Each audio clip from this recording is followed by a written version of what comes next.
Yo, what is up, guys? I am Heydog, host of the Teammate Fantasy Football channel. All right, guys. So, if you guys did not see on TikTok, I said if my Falcons lost, I would have to do the top comment with the most likes.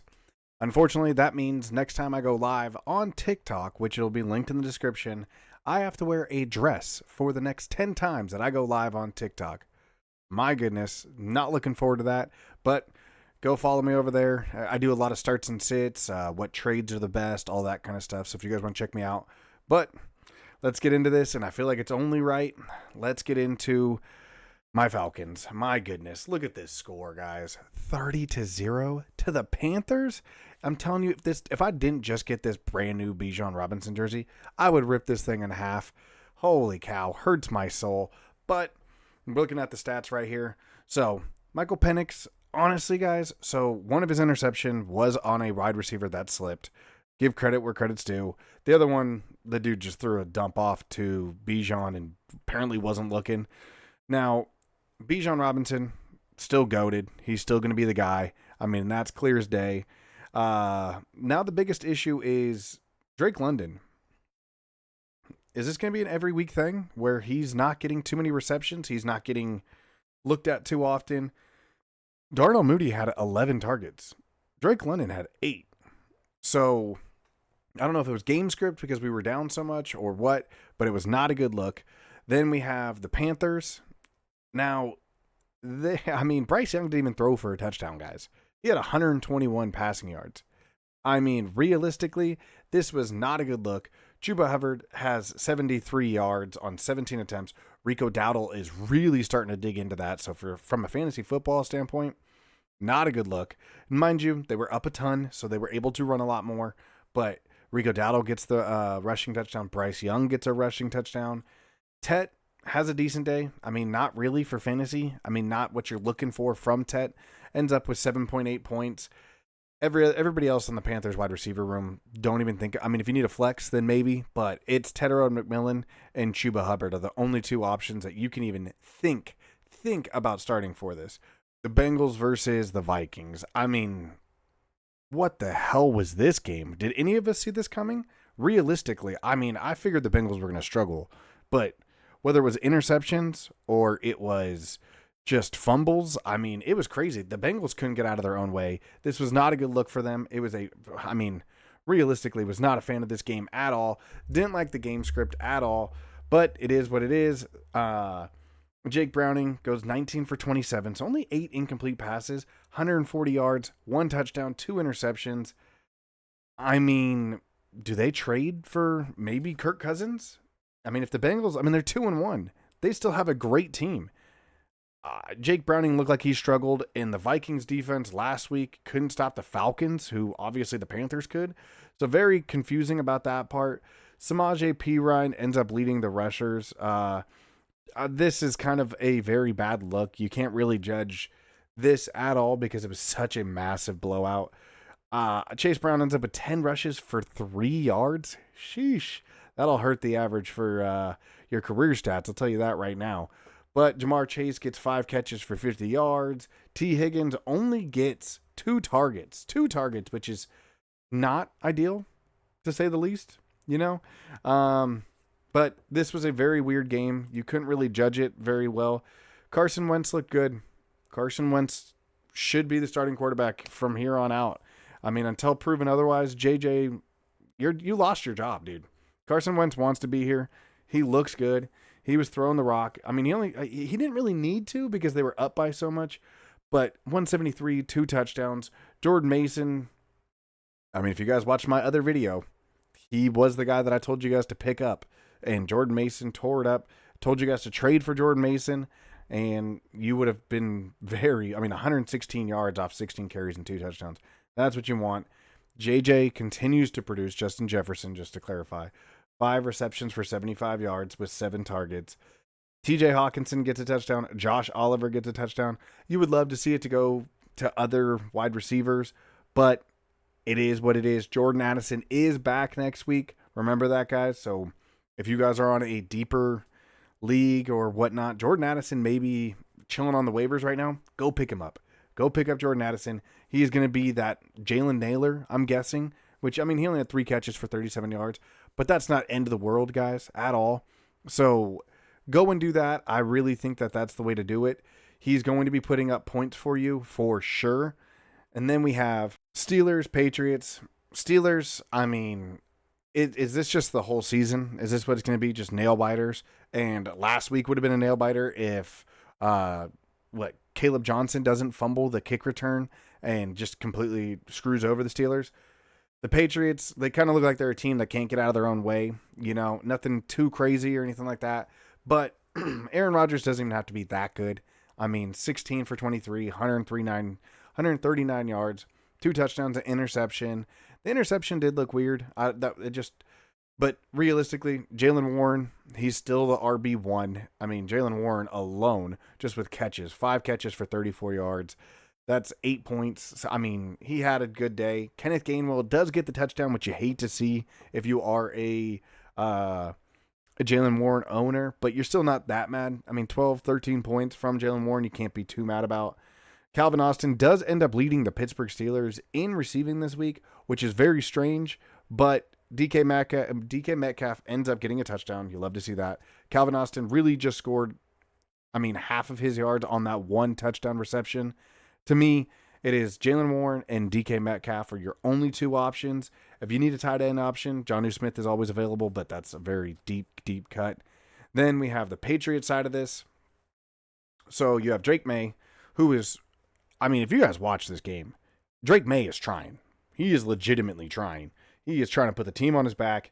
He just, I don't know. I don't know if it's the line or what, but he's scrambling like he is trying to fucking put the team on his back.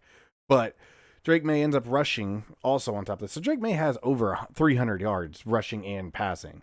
But he ends up at 268 passing, 2 touchdowns, 1 interception. He ends up with 7 rushing. He leads the team in rushing. So this is a problem. This is an absolute problem. Trayvon Henderson. Okay, so the biggest thing, Ramondre Stevenson fumbled twice. He lost both fumbles. One was on like the 3-inch yard line. I mean, he was going in and then gets it punched out. Does that lead to TreVeyon Henderson having more yards? Does that lead for more carries? TreVeyon Henderson did lead the team with 11 carries, but Drake May is the leading back on this. And if you guys can, and he's chilling on your waiver wire, go pick up Drake May. He is going to be a good quarterback that you want to have in the future when he starts to figure out this offense, figure out what he needs to do.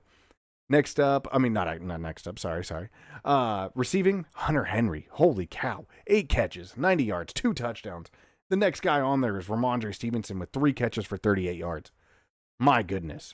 So, if Hunter Henry's available, go grab him for sure.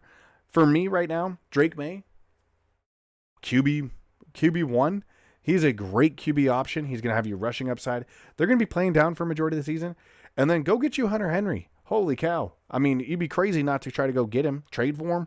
Because, I mean, Stephon Diggs, three targets, 23 yards with three targets and 3 receptions. Sorry, I said that wrong.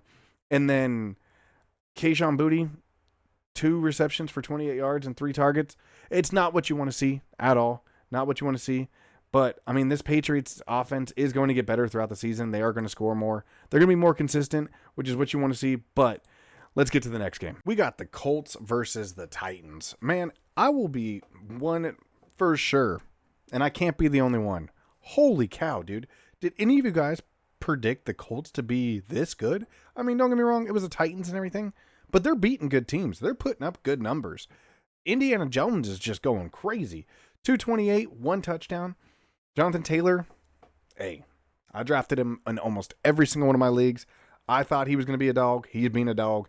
102 rushing yards, 3 touchdowns. He is the bell cow. If you guys wasted fab on DJ Giddens, if you guys did not see that video, a week ago, I told you do not spend it. It was just because of that blowout, and they breasted JT just because he had an ankle issue that game.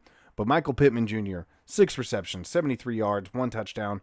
Dude's a dog. He is at very least, every week a flex option. Alec Pierce did come in second, but that man did sustain a concussion. If you guys didn't see that play, he got slammed on the ground pretty freaking hard.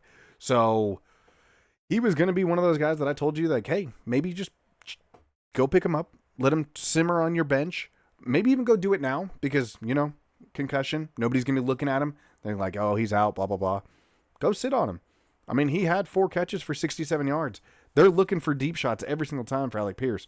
So, just saying, that if we're going, Jonathan Taylor, Michael Pittman, Indiana Jones, and go stash Alec Pierce. Obviously, Tyler Warren, he didn't have that great of a week this week, but, I mean, he still had 5 targets, 3 receptions for 38 yards. Not going to carry your team, but you can't be too mad at the tight end position. And then the weird one, this one, I mean, at this point, it's almost a bench every Titans player besides Tony Pollard, and Tony Pollard's only good because of freaking, he just gets volume. He just has a ton of volume. Cam Moore, 219, 1 touchdown, interception, mid, I mean, unless, and then Chigakonkwo, Alec Emanwari, or however you say his name. Those guys are flex options. Don't get me wrong. I will have a video later this week going over flex options. What's the best starts and sits, the usual stuff. But realistically, guys, just Tony Pollard is a good flex option. Other than that, try to trade him away, because once Tajay Spears comes back, it's not what you're looking for. But yeah, don't worry about the freaking Colts or Titans. That stuff's gross. Just don't even worry about that. But the next one we have is the Texans versus the Jags. Texans can't get out of their own way. CJ Stroud looks terrible. Freaking Trevor Lawrence looks terrible. Both these offenses are in shambles. I thought that these were going to be taught, oh, hey, they're going to catch their stride. They got this guy. They got that guy. Nah. Both these Texans start off 0-3. CJ Stroud goes for 204, 1 touchdown, 2 interceptions.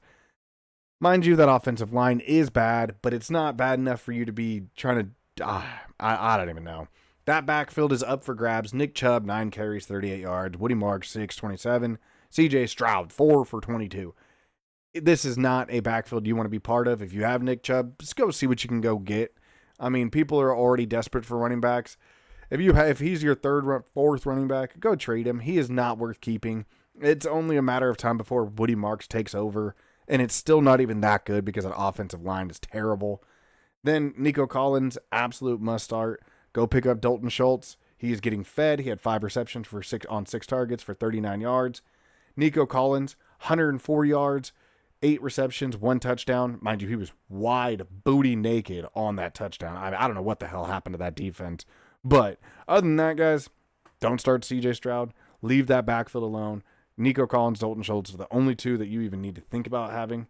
Trevor Lawrence, if you were even thinking about starting Trevor Lawrence, then brother, you need to start thinking more about fantasy football. I'll tell you that right now. But Travis Etienne still is definitely a starter. 100%, 16 carries, 56 yards, 1 touchdown. Byshell Tootin does take a freaking touchdown. That does suck. You hate to see that. Mind you, it was a goal line carry. He is the bigger back, technically, weight-wise. I mean, Tootin, unless something happens to Etienne, he is still a very, very risky flex player, and that's not even a question at this point. Definitely. But Brenton Strange ends up 6 catches, 61 yards, leading the team with 7 targets. Parker Washington. Now you have Brian Thomas Jr. You have Travis Hunter. You have all these guys that, you wasted draft capital on and everything like that. Brian Thomas Jr. ends up with 2 catches and 55 yards. One of those catches was 46 yards. So what are we doing? You're talking about a dude that literally was open all the time last season. Now you have more weapons, and yet you still can't do anything with it? Make that make sense, Trevor Lawrence. I don't understand it. Personally, if I have BTJ, I'm looking what I can go get. If you're struggling at running back, go trade BTJ for, Chase Brown. You could probably get Chase Brown for even cheaper than BTJ at this point with the way the Bengals game went. I don't know. BTJ does not look like a very good guy. Travis Hunter does not look like a very good guy. He is not. Parker Washington has 11 targets in this game. What are we doing? I just don't understand where the Jags are going, and it makes 0 sense to me. But it is what it is. The only person on that offense I would start with Travis Etienne. But then you go into Rams versus the Eagles. Personally, game of the week. I thought this game was so sick. The way it ended, goodness gracious. The blocked field goal return, holy cow. Matthew Stafford, honestly, fantasy-wise, I mean, you can start him. I wouldn't blame you. Almost 200 yards, 2 touchdowns, 1 interception. Not a great day, but it wasn't bad. Definitely wasn't bad. Kyron Williams. Now, this is a tough one because I did trade. If you guys did not see my TikTok, or I think I made a short over here on YouTube. If you guys did not see, I traded Gibbs for Kyron Williams and, JSN, Jackson Smith and Jigba.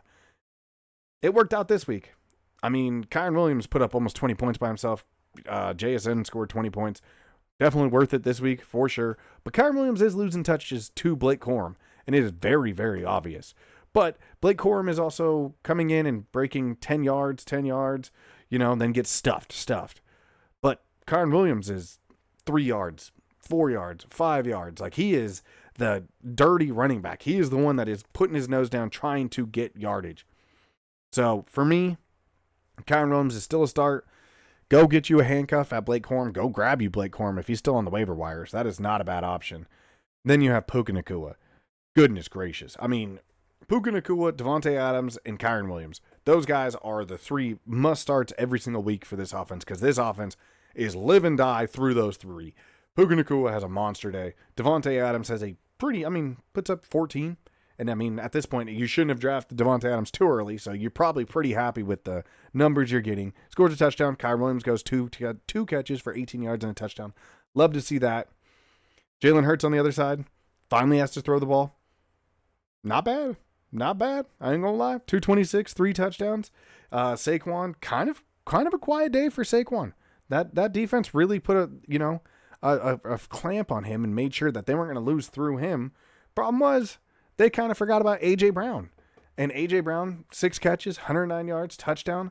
Then Devontae Smith. Devontae Smith was getting those crossing routes left and right. 8 catches for 60 yards on 9 targets and a touchdown. You love to see it. You love to see it. I mean, the problem is the Eagles are putting up these numbers in close games. When they're blowing people out or they just know that they can just beat you, I'm going to gain 3-4 yards every run. Those wide receivers are going to be absent. They are going to be gone. They don't need to. They've already said, I mean, you saw, I don't know if you guys saw the clip, but where Chris Jones is yelling at Jalen Hurts. Oh, really? You guys going to run this pussy ass shit? And he just goes, we're winning, aren't we? I mean, that's not an exact quote. I can't really remember off the top of my head what it was. But it was definitely a chirp back about just, we can run it. Why change it? And so for me, from here on out, if you think it's going to be a close game, start Eagles wide receivers. If you think it's going to be a blowout and you just see them running all over, you might think about benching the Eagles wide receivers. And I'm being completely honest. Also, for a fantasy aspect, Dallas Goedert, go pick him up. Go look at the stats when Dallas Goedert is playing with Jalen Hurts. He puts up numbers. So if you need a tight end and Dallas Goedert's chilling on the waiver wire, go pick him up. Not a bad option. He'll get you like at minimum 8 points. Can't be mad at that, right? Then, okay, sorry guys, getting distracted. Then we have this game. As a Falcons fan, this game drove me nuts. You're telling me 3 weeks to start the season, Baker Mayfield has had a game-winning drive with under 2 minutes to win the game. I hate this so much, and it sucks because I'm such a big Baker Mayfield fan. I've been, since college, I've been a Baker Mayfield. Just drives me crazy. But first, let's go over the Jets. Tyrod Taylor, not bad. 197 passing yards, 2 touchdowns, 1 interception. The issue, running backs get no love. No love at all. I mean, they got some carries. Braylon Allen gets 6. Breece Hall gets 9. Only 21 yards. Bucks have a good D-line. They know how to plug up the holes and everything like that. So, realistically, for me, Breece Hall, still a good option. Don't panic. It's just a bad matchup for him this week. Garrett Wilson, still a starter. He's going to get fed. Don't worry. They are live and die through him on offense. I mean, realistically, Breece Hall and Mason Taylor, all these guys get 4. They're just getting targets, little checkdowns. Garrett Wilson's the one that's going to go get you the hard yards. And pause. But then on the other side, Baker Mayfield. Like I said, I've loved this guy since college. I just hate that he's in the same division as the Falcons. 233, 1 touchdown. Bucky Irving, an okay night. No, you can't complain. He gets you 13, 14 points. I mean, Rashad White is still a bench. Don't even think about that, guys. That's not even a question. But Bucky Irving ends up with 25 carries. It is his backfield, and that's not even a question. Emeka Ibuka, tread with caution, guys. Tread with caution. I personally am going to try to trade him here soon, just because you got Chris Godwin coming back. I mean, these games are close every single time, and Emeka Ibuka would not have had such a good day if the game didn't end up that he gets, I think, like almost 40 yards on that last drive alone. So realistically, don't go crazy, don't panic, but start sending out feelers. Personally, I'm going to try to go get Cam Scatabo for Egbuka. I need another running back for depth, and I don't mind it. I mean, Egbuka's in my flex right now, so personally, that's what I'm doing. Sterling Shepard. So Mike Evans did leave this game with an injury, an ankle injury. We'll have to see. I will come out with like a TikTok short later to update you guys on this. But 4 catches, 33 yards, 1 touchdown. Mike Evans does Mike Evans things. We all know he's probably still going to get 1,000 yards. But Sterling Shepard definitely did seem like the wide receiver 2 option with Mike Evans out. Like I said, Chris Godwin's coming back now. So this offense does scare the shit out of me. But you can only do so much. But for right now, Emeka Ibuka, Mike Evans, Bucky Irving, and Baker Mayfield, all starters for me on fantasy football. Then we have, this game, dude. These guys, I mean, the Commanders are good just because they have so much talent. And I mean, the Raiders are the Raiders. Like, what are we talking about, guys? Geno Smith did kind of prove me wrong. He has 289 passing yards, 3 touchdowns, has a good day. Mind you, a lot of it was kind of during garbage time. Trey Tucker caught monster passes that were just wide open. Ashton Genty still is the RB1. It's not even a question. They're probably going to still try to feed him. I feel like they're trying to go Seahawks route where it's pound the rock, play action. Problem is, Geno Smith runs in the pocket or like tries to elude with like a chicken with his head cut off. Just doesn't know how to navigate. It is very painful to watch. But Ashton Genty, 17 carries for 63 yards. He does end up with no catches. Oh, I thought I saw him catch a ball. I apologize, guys. But Trey Tucker, 8 catches, 145 yards, and 3 touchdowns. I mean, if you started Trey Tucker, you're smiling just seeing these numbers right now. No problem.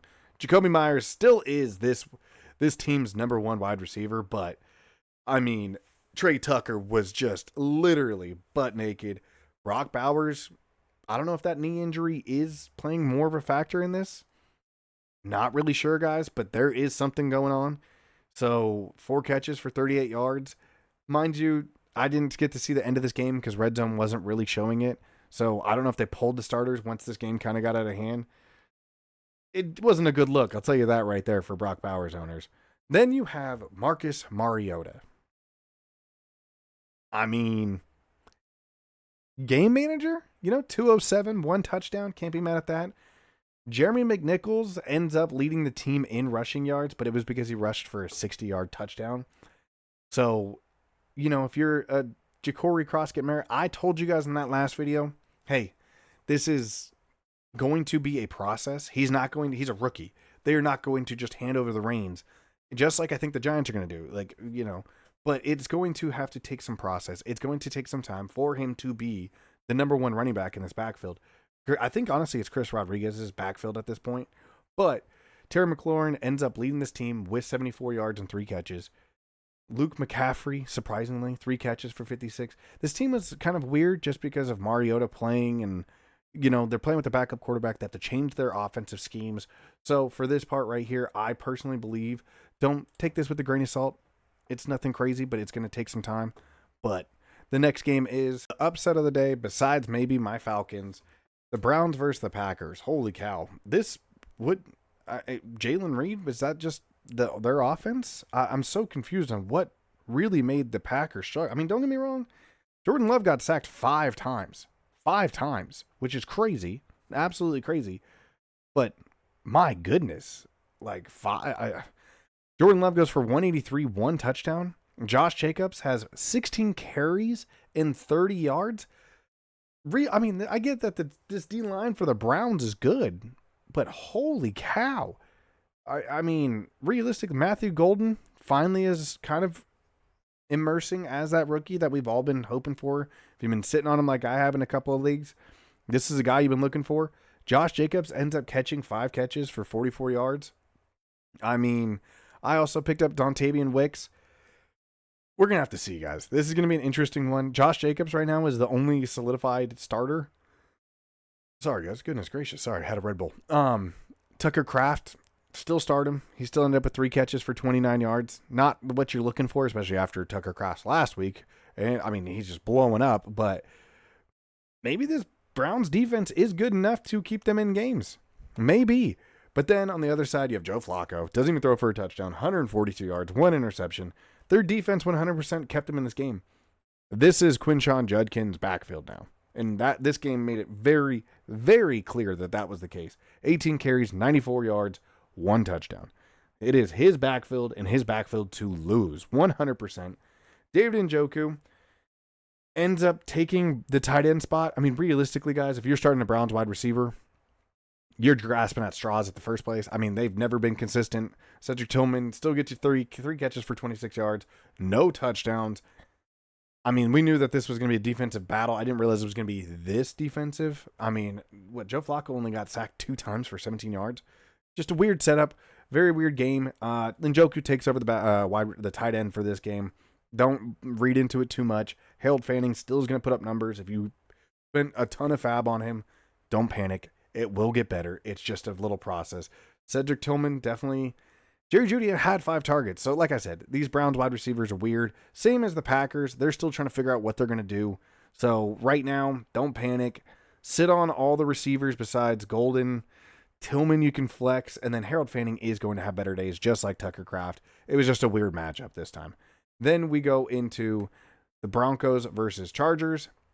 Great game. Great game. I have Ladd McConkey and Cortland Sutton. This was the exact matchup that I needed. Needed Bo Nix to show up a little bit more, to be honest, just for fantasy purposes in another league. But 153 yards, 1 touchdown. Bo Nix also runs for 33 yards. So there's that little rushing upside that you were looking for from him. Finally, we get to see it. J.K. Dobbins, 11 carries, 83 yards, and a touchdown. A lot of it came off that one big run that he had, but hey, you'll take it all day long.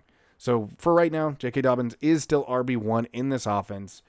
R.J. Harvey, they're working more way into it. I mean, he did have 3 catches for 14 yards, but he definitely doesn't look like he is the go-to back for running. So just a little tread with caution on there.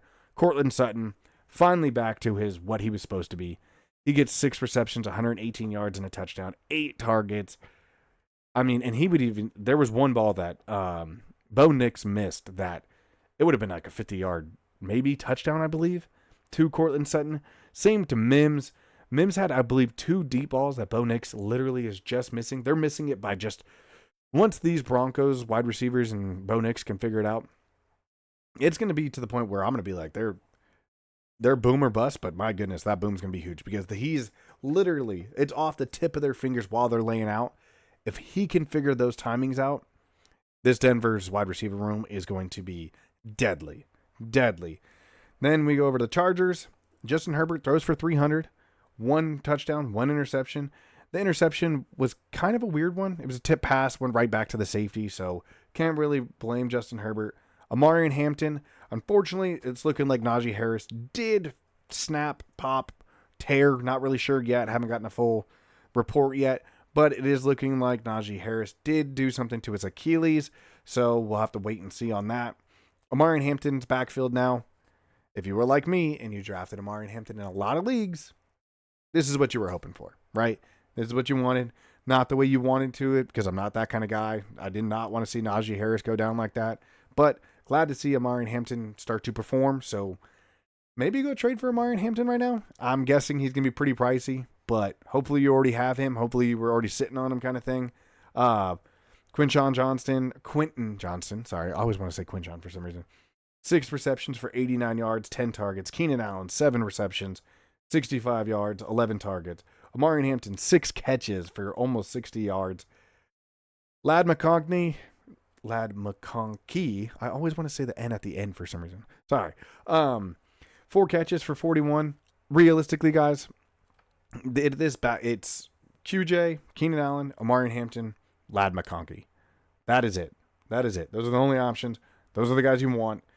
Now, just a heads up, QJ did have a hamstring issue midway through this game, but we'll have to wait and see if that is lingering or if it was just a quick, little tweak.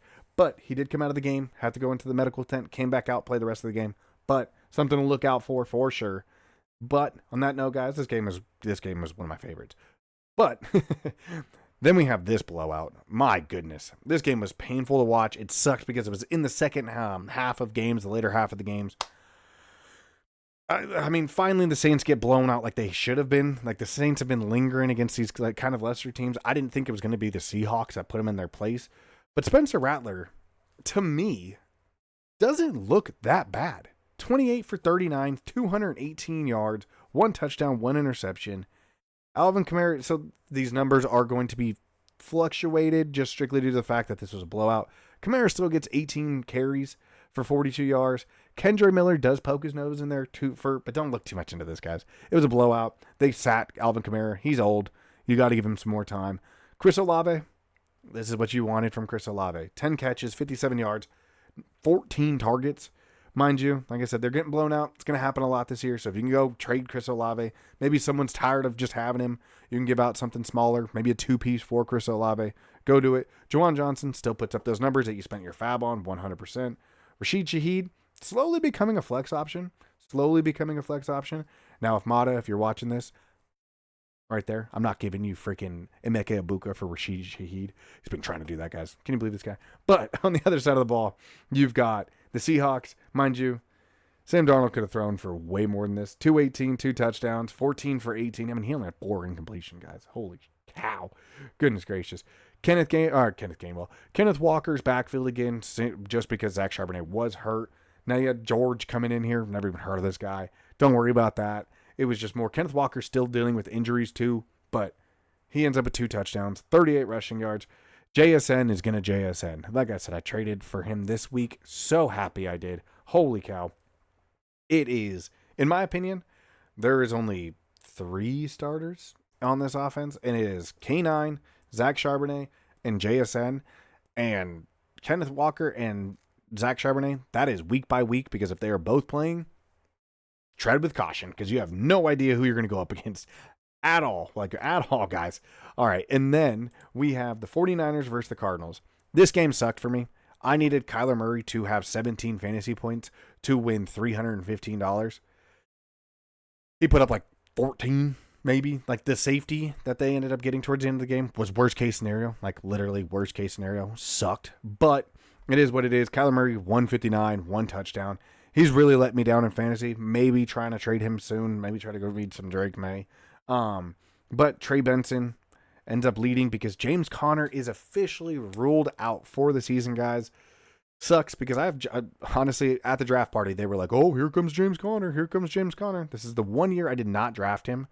And I'm happy I am. I hate the way it happened. But, I mean, he was getting old. If you guys saw that, his leg gets landed on, twists his ankle, knee, I mean, everything. Got carted off. He is out for the season. It is now Trey Benson's backfield. And if you want to, maybe go mess around and get Amari DiMercato.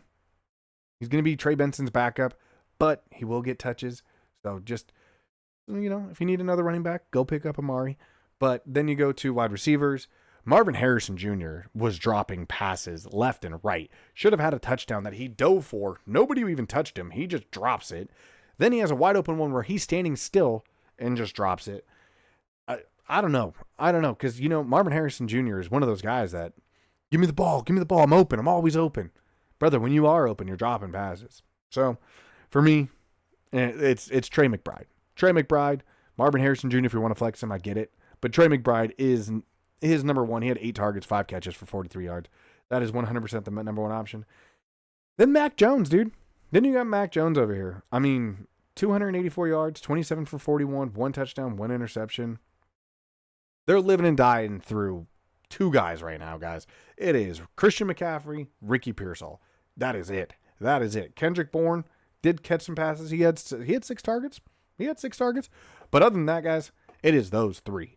until the other guys come back, until Ayuk comes back, until Juwan Jennings and George Kittle come back, that they don't have other options. It is just Ricky Pearsall and Christian McCaffrey, which is crazy that they're still winning games. But tread with caution, though, because Bosa did go down. I don't know how severe it is. I haven't got an update on it, but Bosa did go down. So be very careful with that one, guys. But we have the Cowboys, Bears. Didn't expect this score. I mean, I expected scoring. Didn't expect the Cowboys to get blown out. But Dak Prescott goes for 251, 1 touchdown, 2 interceptions. Is there something like the pressure is coming, but my goodness, is he holding the ball for a really long time? Mind you, CeeDee Lamb was out for a majority of this game with, I believe, an ankle issue. Dak falls apart without CD? Is that what you're telling me? Now, Javonte Williams, it's still his backfield. Don't question it. Miles Sanders does get some carries, but it is Javonte Williams' backfield, okay? He is still a must start. Must start. Jake Ferguson ends up with 13 receptions, 82 yards on 14 targets. Holy cow. Check down. George Pickens does step up with CD being out, 5 catches, 68 yards, 1 touchdown. What's up? Good numbers. That's what you want to see. If you guys watch my last video, George Pickens was a start. I knew this was going to be a good matchup just because CeeDee Lamb was going to be pretty covered. George Pickens was going to be one-on-one. George Pickens has great hands. He just doesn't get open very much. Mind you, George Pickens also was a reason that Dak threw one of his interceptions. Hits him right in the hands, pops it up right to a DB. What are you going to do? Then Caleb Williams, looking like a G. I have a bet with one other streamer that I talk to pretty often, and I put Michael Penix against Caleb Williams, and whoever had the better season, we're going to give 5 subs over on our Twitch. Unfortunately, Caleb Williams just took a massive lead on Michael Penix. 298 yards, 4 touchdowns. I mean, the guy looked great. He was scrambling a ton, which I feel like we didn't see a lot last year. He had 5 rushes for 12 yards, but he looked good, dude. He looked real good. DeAndre Swift, he was already coming in with an injury thing, so I did mention on my TikTok, like I said, link is in the description. Go check me out on TikTok. I'm going to be wearing a dress when I'm on my lives over there. I will be going live over here, by the way, just so you guys know. But Kyle Monangai was a pickup for this week. I told you guys that. Luther Burden, I'm guessing that the Brian Dable, I believe, is the head coach for the Bears. I believe. I might be wrong. Let me know in the comments. Luther Burden ends up with 3 receptions for 101 yards and a touchdown. Mind you, one of them was 65 yards. So, Rome Odunze, 3 receptions, 62 yards, 1 touchdown. And DeAndre Swift, DJ Moore and Omadeus Zaccheaus kind of just take a back burner. It wasn't really even necessary. They kind of just were riding it out. They had an early lead. I mean, they were up 24-14 at half. Scored another touch. Was that right? 24-14, yeah. Huh. All right. I thought the Bears scored more in the second half, but there was only 1 score in the second half, and that was just the Bears touchdown. So, realistically, the Bears got a lead, and the Cowboys just kept on shooting themselves in the foot. Next and final, because I'm putting this out Monday, so I'll probably make a short or something about the Monday Night Football, whatever, but we have the Chiefs versus the Giants. I mean, talk about the roller coaster ride of the Giants. My goodness. The Chiefs finally get their first win. It's not pretty. Just game managed it. Just kicked a bunch of field goals. I mean, Patrick Mahomes, 224. Honestly, more yards than I thought he threw for. Mind you, he was hitting those deep balls to Thornton. But throws for 1 touchdown. Pacheco and Kareem Hunt both split their 20 carries. If you've drafted Pacheco, I'm sorry, guys. I'm sorry. That's just not what you're looking for at all. These guys both look like it's going to look like this all season. Kareem Hunt coming in really messed you guys up. It is what it is. Tyquan Thornton is the deep threat, and since the Giants' defense is atrocious, he was getting fed. He had 5 catches for 71 yards and 1 touchdown. Maybe a flex. I don't know who the Chiefs play off the top of my head for next week, but if they play against a bad defense, Tyquan Thornton would not be a bad flex option, guys. Juju Smith-Schuster goes for 4 catches for 55 yards. Hollywood Brown, 4 for 42. Travis Kelce, 4 catches for 26. Very mid. like I said, this game is weird. This game is very just time controlling. I feel like the Chiefs knew coming in that they were just had to stop Russell Wilson's deep ball, which they did, and it worked because they just could run the ball, chew clock, and then just a deep ball. It was open every single time. It was very boring to watch. This game really was actually a snooze fest. But then on the flip side, you have Russell Wilson, 160 yards, 2 interceptions. You're talking about the guy that just threw for 450 yards against the Cowboys. Mind you, I get it. The Chiefs' defense is better. But holy cow, this was painful. Absolutely painful. Cam Scatterbo, 10 carries for 60, one touchdown. Tyron Tracy does go down with an arm injury. I believe it was a broken arm or broken shoulder. He went down, his arm went limp, and immediately grabbed at it. Like I said, I'm filming this actually right after the game's done. So kind of tough to gauge, to be honest. Don't really know what to say about Tracy, but at this point, definitely seems like it's Cam Scatterbo's backfield. He leads the team with receptions, 6 catches for 61 yards. I mean, mind you, now Malik Neighbors has 2 catches for 13 yards. It was a weird game, guys. It was a weird game.